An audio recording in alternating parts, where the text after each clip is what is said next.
Chapter 16. Megatron had gladiators who would fight and kill without question. He had officers who would administer captured territories, maximizing resource return and minimizing the possibility of dissent or revolt. He had planners who advised him well on topics related to the battlefield. But perhaps more important than all of them, he had, thanks to the outlaw culture of Chaon and the Badlands, a corps of data spies that outmatched anything on the Autobot side. This, like a number of the Decepticons' other unusual advantages over their Autobot adversaries, was a result of what Shockwave likes to call invention. His experiments are pitiless, cruel, and often devastating in their successes. This kind of inventive attitude had created the Constructicons and the Combaticons, the multiform bots that even now were infiltrating Autobot positions and returning with crucial information. It had, in previous generations, created Tripticon itself. Or so the stories went.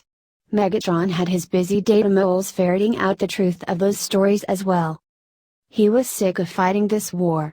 It was time for the hostilities to end so Megatron could get on with his work of rebuilding Cybertronian society and the image he carried with him in his mind.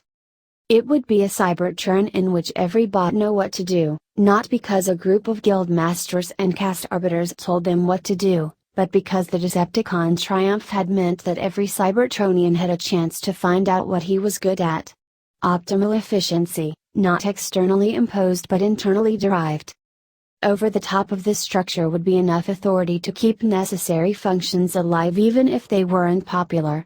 Megatron envisioned himself as the conductor, the executive of a great and smoothly operating corporate entity, with every transformer on Cybertron acting as one cog in the great machine that produced and consumed what it needed according to rules Megatron understood. The idealism of Orion Pax, or Optimus Prime, whatever he was called, it changed nothing about his essential nature, would have destroyed Cybertron just as effectively as the guild and caste paralysis was destroying it. Megatron envisioned a different Cybertron, a powerful Cybertron once again exerting its influence across the stars, spreading to recover first contact with and then control over the lost worlds. And to do that, strong leadership was required.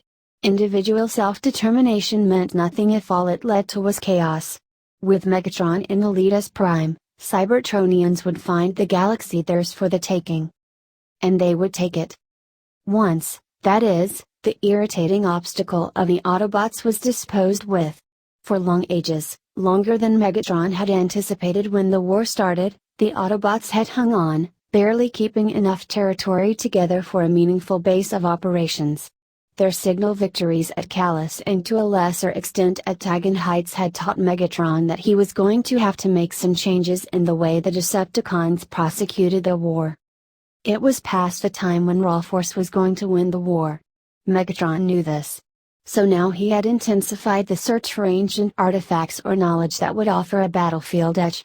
He had unleashed Soundwave's minions and he had sent select Autobot prisoners to the dungeons beneath the city of Chaon, where those who had been maimed in the gladiatorial pits now rendered the Decepticons a different kind of intelligence-gathering service. All of it gradually brought results, and those results multiplied. And now at last Megatron had Soundwave's most recent report, which was evidence that a great breakthrough was at hand.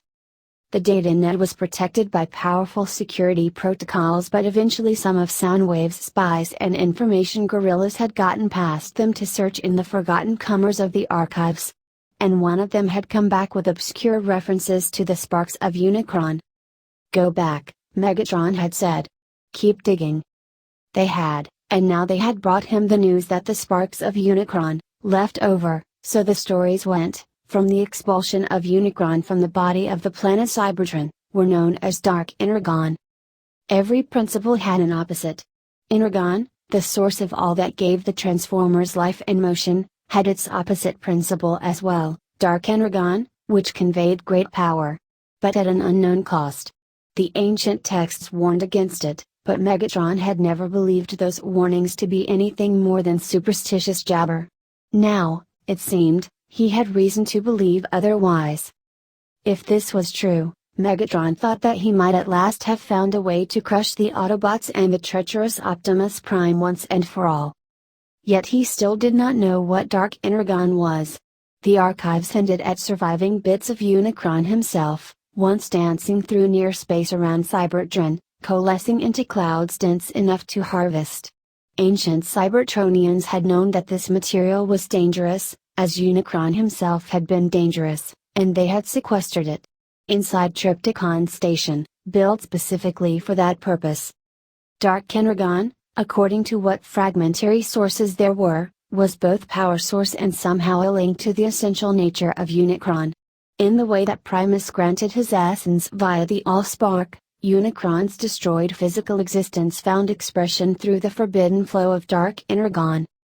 That also explained why Starscream had been so reluctant to come down to the surface. It was time, Megatron decided, to have a conversation with his secret lieutenant and make sure he knew that the Decepticon movement was still firmly in Megatron's control.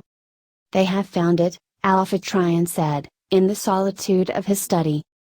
Never had Dark Energon been put to use. Never had anyone seriously considered it. That was because Alpha Trion had scrubbed through the records in the data net and destroyed as much as he could find of the original expedition reports, filed by the scientific teams who had gathered and sequestered the Dark Energon long ago. It was the one act in his life about which Alpha Trion felt deeply guilty. Never before or since had he destroyed records in the data net, but on this one occasion he had felt it was necessary.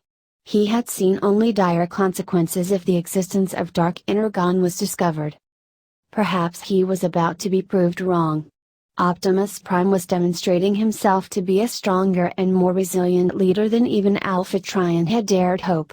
The early doubters in the Autobot faction were now firmly behind him, with the kind of passing quarrels natural to any command structure. Optimus Prime's chosen circle of advisors might challenge his thinking or his tactics, but they never challenged his leadership. That was the only reason the war had lasted as long as it had, and Icon had survived as long as it had. Unless the Decepticons could harness Dark Energon without letting it destroy them, then the return of the Primes would be the only thing that would save the Autobots, and Cybertron itself. Optimus Prime and his cadre of trusted lieutenants, Prowl, Bumblebee, Ironhide, Jazz, were going to need some education about the nature of what they were up against. Then, in Alpha Trion's opinion, they were going to need a stroke of good fortune. Perhaps several. Apart from Optimus Prime's able leadership, the best thing the Autobots had working for them was the tendency of Megatron to overreach. If they could encourage him to keep doing that, it was possible that he would destroy himself. Alpha Trion remembered how even the Primes were destroyed by some of their number who could not stop themselves from overreaching. Sometimes it seemed to him that the entire history of Cybertron was driven by individuals who demanded more than they were able to have, and turned their frustration into anger that drove them mad. Now they fought over a planet missing its Allspark, drained of much of its Energon, large parts of its surface laid waste. To the victor go the spoils, thought Alpha Trion sadly. All that will be left is the minds and sparks of subjugated Cybertronians if the Decepticons have their way.